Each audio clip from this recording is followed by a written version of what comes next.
ጊዜ የጸሎትን መልስ የሚያዘገየው በቤት ውስጥ ያለ አለመግባባት ነው። በቤተሰብ ውስጥ ያለ አለመግባባት ነው። በትዳር ውስጥ ያለ አለመግባባት ነው። በውስጥ ያለ ጉዳይ ነው። መጽሐፍ እንደሚናገር ሁለት ሰዎች በአንድ ሐሳብ ተስማምተው ቢጸልዩ ነው የሚለው። አለቀ። በአንድ ሐሳብ ተስማምተው ቢጸልዩ። አየህ፣ ረጅም ሰዓት ቢጸልዩ ብቻ አይደለም። ባልና ሚስቶች ቢጾሙ ቢጸልዩ ብቻ አይደለም። አስ ኤ ፋሚሊ የምትኖሩበት እናንተ የምትገቡበት ጣራ በታች ዩኒቲ ያስፈልጋል። እግዚአብሔር ጸሎትን እንዲሰማ በቃ ይነቀል ከሆነ ተስማምታችሁ መንቀል፣ ይተከል ከሆነ ተስማምታችሁ መትከል። እንከሰዋለን፣ እንሸጠዋለን፣ እናረገዋለን፣ እናገለግላለን ከሆነ ያለ ልዩነት በአንድ አቋም ብዙ ጊዜ የጸሎትን መልስ የሚያዘገየው በቤተሰብ ውስጥ ያለ አለመግባባት ነው። ሚስት ተቀመጥ ትላለች፣ እሱ ወጣለሁ ይላል። እሷ ለስራ ትላለች፣ እሱ ቁጭ በይ ይላል። ገብቷል? አይስማሙም፣ አይግባቡም። በተሳካልኝ ጉዳዮች ሁሉ ውስጥ በእርግጠኝነት 100% የዶይ ቀኝ አለበት። መጽሐፍ በአንደኛ ጴጥሮስ መልእክት ምዕራፍ 3 ቁጥር 7 ሲናገር እንደዚህ ይላል፣ ባሎች ሆይ እናንተም ደግሞ ጸሎታችሁ እንዳይደናቀፍ በኑሯችሁ ሁሉ ለሚስቶቻችሁ አስቡላቸው። ለሚስቶቻችሁ ጸሎታችሁ እንዳይደናቀፍ ባሎች ያለ እናንተ ደግሞ ጸሎታችሁ እንዳይደናቀፍ ለሚስቶቻችሁ አስቡላቸው። አንዱ ጸሎትን የሚያደናቀፍ መልስን የሚያዘገይ ነገር ቢኖር በቤት ውስጥ ያለ አለመግባባት ነገር ያለ። አንተ ልቀቅ ትላለህ፣ እሷ ተንበርክካ ጓዳ ገብታ እንዳለቀው ትላለች። አንተ ላይ ትጸልይባል። አንተ ባንክ ሄደ ልቀቅልኝ ብድሩን ትላለህ፣ እሷ ጓዳ ገብታ ጌታ ሆይ እንዳለቀው ትላለች። በቃ እግዚአብሔር ደግሞ ኮቨነንት ያከብራል፣ ኪዳን ያከብራል። አይገባ እስክትስማሙ ሆልድ ያደርገዋል ጉዳዩ። አቤት። እና አንዱ መዘግየትን የሚያመጣ ጉዳይ እሱ ነው። ሶስተኛውና የምንቆይበት ሐሳብ ነው ይሄኛው ሐሳብ። ሶስተኛውና የምንቆይበት ሐሳብ ነው። ሶስተኛው መዘግየትን በህይወታችን የሚያመጣ ነገር ቢኖር መለኮታዊ እቅድ ነው። መዘግየት የእግዚአብሔር እቅድ አካል እንደሆነ መረዳት በጣም ተገቢ ነው። ምናልባት የቆየባችሁ ነገር ካለ ይሄ የዘገየባችሁ ነገር ከአጋንንት ካለፈ በቤት ውስጥ ካለ መግባባት ካለፈ ሊሆን የሚችለው ነገር ምንድነው ካላችሁ መለኮታዊ እቅድ ነው። እንዴት ባላችሁ ካላችሁ መዘግየት አንዱ የመለኮታዊ እቅድ አካል ሊሆን ይችላል። መዘግየት የመለኮታዊ እቅድ አካል እንዴት ሊሆን ይችላል ብላችሁም መረዳት ሊቸግራችሁ ይችላል፣ ላይገባችሁ ይችላል፣ ወይም መቀበል ሊከብዳችሁ ይችላል፣ መቋቋም ሊከብዳችሁ ይችላል። ነገር ግን መለኮታዊ መዘግየት ማብራሪያ ሳይሰጥ ሊመጣም ሊሆንባችሁም ይችላል። እግዚአብሔር አምላክ አብርሃም ቤት ልጅ እንደሚሰጠው ነገረው። 25 ዓመት ጠበቀው። እነ ኤልሳቤጥ ጋር እነ ሐና ጋር በብዙ ሰዎች ህይወት መዘግየቶች ተፈጥረዋል። መጽሐፍ ቅዱስን ስታነቡ በአንዳንዶቻችን ብቻ ሳይሆን በብዙዎቻችን ህይወት መዘግየት የመለኮታዊ እቅድ አካል እንደሆነ መረዳት በጣም ተገቢ። ጸልየናል፣ ጸሎታችን ተሰምቷል። ነገርየው ግን ከተራዘመ ጫን ያለ ከሆነ በደንብ ህይወታችሁን ስትፈትሹና ስትመረምሩ የሰውም እጅ ከሌለበት በተለይ የቤተሰብ ወይንም ደግሞ አጋንንታዊ እጅ እንደሌለበት ከተረዳችሁ ይሄ ጉዳይ የመለኮታዊ እቅድ አካል እንደሆነ እንድታስቡ ይገባል። እንዴት ነው መዘግየት የመለኮታዊ እቅድ አካል ሊሆን የሚችለው የምትጽፉ ሰዎች? ለምንድን ነው እግዚአብሔር አምላክ መዘግየትን የእቅዱ አካል የሚያደርገው? ለምሳሌ እግዚአብሔር አምላክ በእኛ ህይወት ላይ ክብርን፣ መብዛትን፣ ፍሬያማነትን፣ ለውጥን፣ እድገትን አስቦልናል፣ አቅዶልናል። የዚህ እቅድ የዚህ ዓላማ አንዱ አካል መዘግየት እንዴት አብሮ ሊሆን ይችላል? እርስ በርሱ ኮንትራዲክት አያደርግም ወይ ብላችሁ ልትሉ ትችላላችሁ። አንዳንዶቻችሁ እንደተቀባችሁ አትገለጡም። የምታልፉበት መንገድ ረጅም ሊሆን ይችላል። የመጀመሪያው መዘግየት የመለኮታዊ እቅድ አካል የሚሆንበት ምክንያት እግዚአብሔር በልባችን ላይ መስራት ስለሚፈልግ ነው። ጻፉ። እግዚአብሔር አምላክ በልባችን ላይ መስራት ስለሚፈልግ ነው። እግዚአብሔር ውጫችን ተስተካክሎ ውስጣችን እንዲመሰቃቀል አይፈልግም። እግዚአብሔር የችግሩን ዋና ምክንያትና መንስኤ ማስተካከል ይፈልጋል። ነፍሳችን ሳትፈወስ ሁኔታችን ብቻ እንዲፈወስ እግዚአብሔር አይፈልግም። እኛ ሁኔታችን እንዲለወጥ እንፈልጋለን። እግዚአብሔር ደግሞ እኛ እንድንለወጥ ይፈልጋል። እግዚአብሔር የሁኔታችን መፈወስ ብቻ ሳይሆን የነፍሳችን መፈወስ ይፈልጋል። መዘግየት የመለኮታዊ እቅድ አካል የሚሆንበት ምክንያት እግዚአብሔር አምላክ ልባችን ላይ መስራት ስለሚፈልግ ነው። ይፈልጋል። ባህሪያችን ላይ መስራት ይፈልጋል። ልባችን ላይ ካራክተራችን ላይ መስራት ይፈልጋል። የሚሰጠንን ነገር፣ የሚያረግልንን ነገር፣ የሚከፍትልንን በር፣ የሚያመጣልንን ክብርና ሞገስ ባልተለወጠ ባልተቀየረ ምቹ ባልሆነ ለእግዚአብሔርም ለራሳችንም በማያዋጣ የልብ ዓመት ነገሩን ሊያደርግልን አይፈልግም። ስለዚህ እግዚአብሔር አምላክ በልባችን ላይ ሊሰራ ስለሚፈልግ መዘግየትን የእቅዱ አንድ አካል ያደርገዋል። አንዱና መሰረታዊ ጉዳይ እሱ ነው። እግዚአብሔር በእኛ ከመስራቱ በላይ እኛን መስራቱ ዋና ነገሩ ነው። እግዚአብሔር እኛን ሳይሰራ በእኛ ቢሰራ ከስሯል እንጂ አላተረፈም። ሁልጊዜም እግዚአብሔር መስራት የሚፈልገው ከኪሳችን በላይ ነፍሳችን ላይ ነው። ከውጫችን በላይ ውስጣችን ላይ ነው። ከዛሬ በላይ ነገ ላይ ነው። ከሚታየው በላይ የማይታየው ላይ ነው እግዚአብሔር መስራት የሚፈልገው። ነገር ሲዘገይብህ ወደ ግራም ወደ ቀኝም ወደ ፊትም ወደ ኋላም ወደ ላይም አትመልከት፣ ወደ ሰውም ወደ ውስጥ ነው መመልከት ያለብህ። ልብህ ጋር ማየት አለብህ። ልብህ ጋር ቼክ ማድረግ አለብህ። ሰይጣን ጋር፣ ጎረቤት ጋር፣ ሰዎች ጋር ቼክ እንደምታደርገው ሁሉ ልብህ ጋር ቼክ ማድረግ አለብህ። አንዱና ዋነኛው መዘግየት የመለኮታዊ እቅድ አካል የሚሆንበት ምክንያት እግዚአብሔር ልባችን ላይ መስራት ስለሚፈልግ ነው። ወዳጆቼ እግዚአብሔር የሚሰራው በሰው ጭንቅላት አይደለም፣ በሰው ልብ ነው። ዳዊትን አለው እንደ ልቤ የሆነ የእሴይ ልጅ ዳዊትን አገኘሁት አለ። ፈልጎት አይደለም፣ ጠፍቶበት አይደለም። አሸዋ በፊቱ የተቆጠረ ነው። ከዋክብትን በስም ያውቃቸዋል። አገኘሁት ማለት እግዚአብሔር አምላክ የሚረካበት ልብ እንዳለው፣ ጠላቶቹን በምቹ ስፍራ አግኝቶ በሰላም የሚሸኝ እንደ ዳዊት አለው ያለ እንደ ልቤ ነው አለ። እግዚአብሔር በሰው ሕይወት የሚሰራው በጭንቅላቱ ወይም በገንዘብ በኪሱ ሳይሆን በነፍሱ ነው። የእግዚአብሔር ገንዘብ የእግዚአብሔር ከረንሲ የሰው ልብ ነው። ብዙ መጽሐፍ ልታነብ ትችላለህ። አዋቂ ልትሆን ትችላለህ። ትልልቅ ዩኒቨርሲቲዎች ተመርቀ ሊሆን ይችላል። ግን ልብህ ውስጥ ቅንነት ከሌለ፣ የዋህነት ከሌለ፣ ደግነት ከሌለ፣ ርህራሄ ኮምፓሽን ከሌለ እግዚአብሔር አምላክ ነገሩን ሆልድ ያደርገዋል። መራገፍ ያለበት እስኪራገፍ፣ መቀየር ያለበት እስኪቀየር፣ መነቀል ያለበት እስኪነቀል ሆልድ ያደርገዋል። በዚህ አመልህ ጭራሽ ገንዘብ ብታገኝ አታኖራቸው። በዚህ ልብህ ጭራሽ ቢከፈትልህ፣ በዚህ ሁኔታ ጭራሽ ስልጣን ቢሰጥህ ትጨርሳቸዋለህ። ስለዚህ እግዚአብሔር ለማ ስልጣን፣ ለማ ገንዘብ፣ ለማ ስኬት፣ ለማ ፌቨር፣ ለማ ከፍታ መስጠት እንዳለበት ያውቃል። እግዚአብሔር የሚነግደው፣ እግዚአብሔር የሚሰራው፣ እግዚአብሔር የሚያጭደው ከሰው ጭንቅላት ጋር ሳይሆን ከሰው ልብ ጋር ነው። በህይወቴ በመጣሁባቸው ዓመታት የተረዳሁትና ያረጋገጥኩት ነገር ቢኖር እግዚአብሔር በማንም ዕውቀት ሰርቶ አያውቅም። እግዚአብሔር በማንም ገንዘብ ሰርቶ አያውቅም። እግዚአብሔር በማንም ጉልበት ሰርቶ አያውቅም። እግዚአብሔር በሰዎች ቅንነትና ልብ ነው የሚሰራው። ስለዚህ መዘግየት የመለኮታዊ እቅድ አካል የሚሆንበት ምክንያት ምንድነው? ልብ ነው። አንዳንዱ የሆነለት ይመስለዋል። ሰይጣን ዥዋዥዌ ያጫወተው ነው። ወደዛ የሄደ ሰው ዥዋዥዌ ላይ ታል በሄደበት ፍጥነት ይመለሳል። አንዳንድ ሰው አይታል 2 ዓመት መኪና ይገዛል፣ 4 ዓመት በእግሩ ይሄዳል። ከ6 ዓመት በኋላ ሰርቪስ ቤት ይገዛል።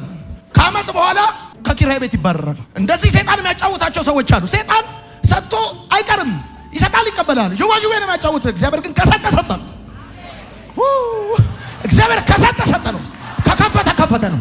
ካደረገ አደረገ ነው። ከፍ አድርጉ እጆቻችሁን። የማይወሰድ በር፣ የማይዘጋ በር፣ የማይወሰድ በረከት ዘንድሮ በጌታ በኢየሱስም እጃችሁ ይገባል።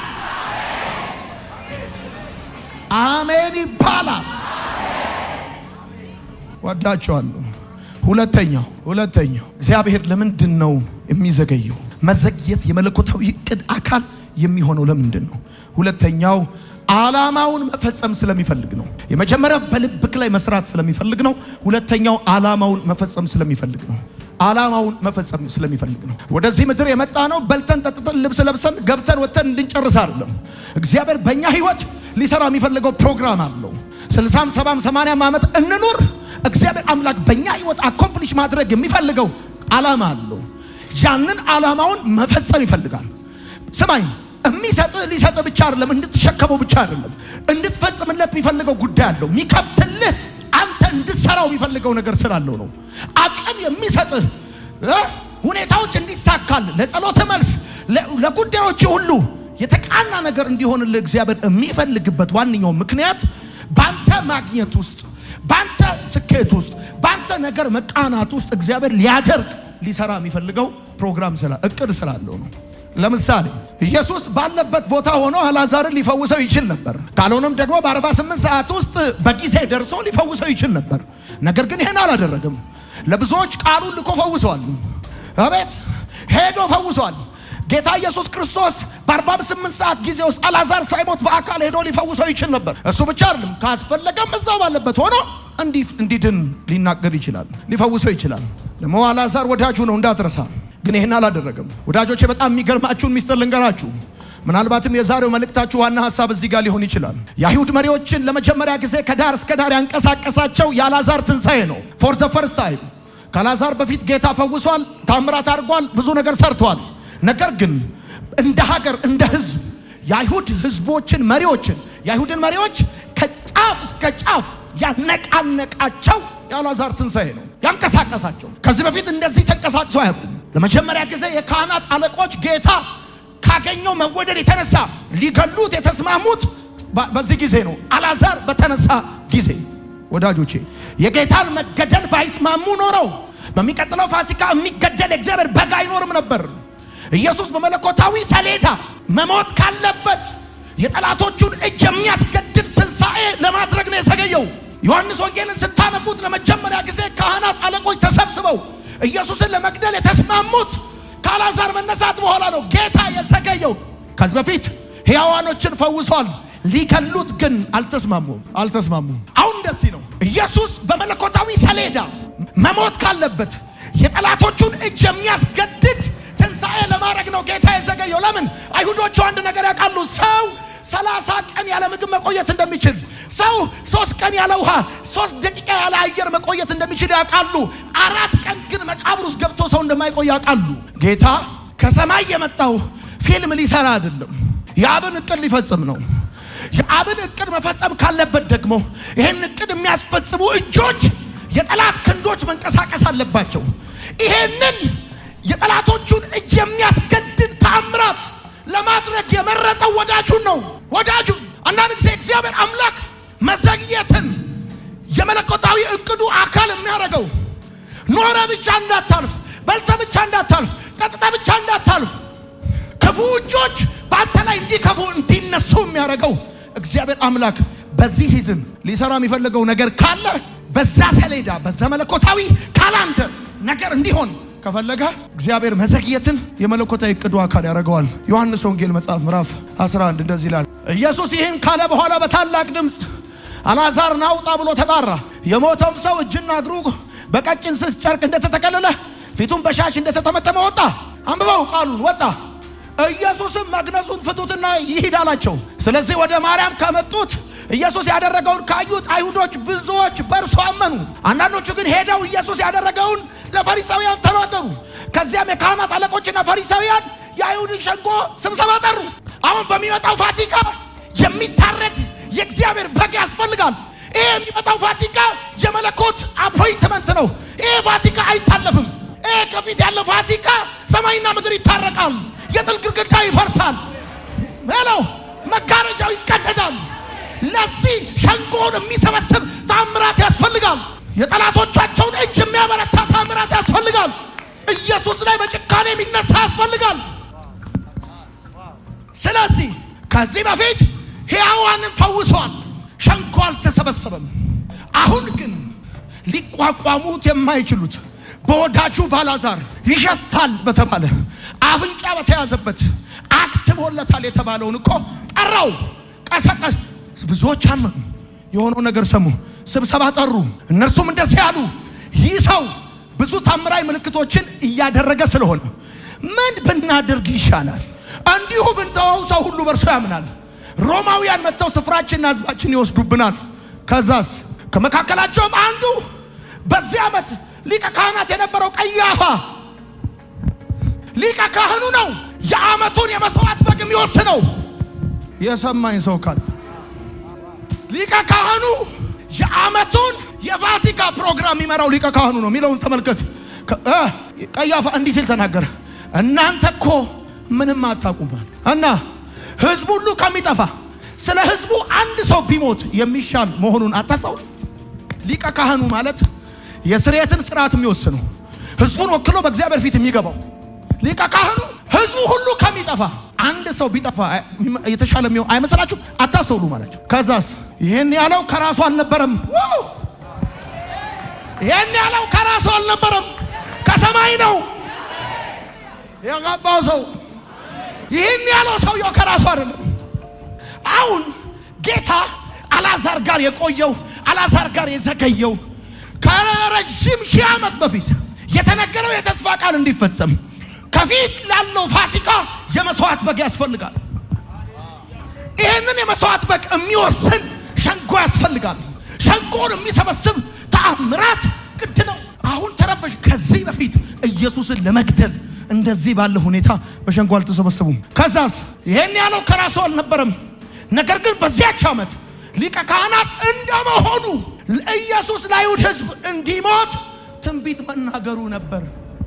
ሊቀ ካህናት እንደመሆኑ በዚህ ዓመት ማን መሞት እንዳለበት የሚወስነው ማን ነበረ? ሊቀ ካህኑ ነው፣ ቀያፋ ነው። ከዛስ ለዚያም ሕዝብ ብቻ ሳይሆን የተበተኑትን የእግዚአብሔር ልጆች በአንድነት ለመሰብሰብ ነው። ሰውየው እንደዚህ የሚለው ከዚያን ቀን ጀምሮም ሊገድሉት አሴሩ። የኢየሱስን የመግደል ጥንስስ ሴራ ይሁን አንብበው። ከዚያን ቀን በፊት አልነበረም። ከዚያን ቀን ጀምሮ ሊገድሉት አሴሩ። ስማ፣ ኢየሱስ ባለበት ሆኖ አሁን በተለይ ወዳጁ ከሆናችሁ በጣም ይወዳችሁ ከሆነ ከናንተ ጋር የጠበቀ ግንኙነት ካለው ከናንተ ጋር ያለው ፕሮግራም የሚበላ የሚጠጣ ብቻ ሳይሆን የሚነዳ ብቻ ሳይሆን በዘመን ውስጥ እግዚአብሔር አምላክ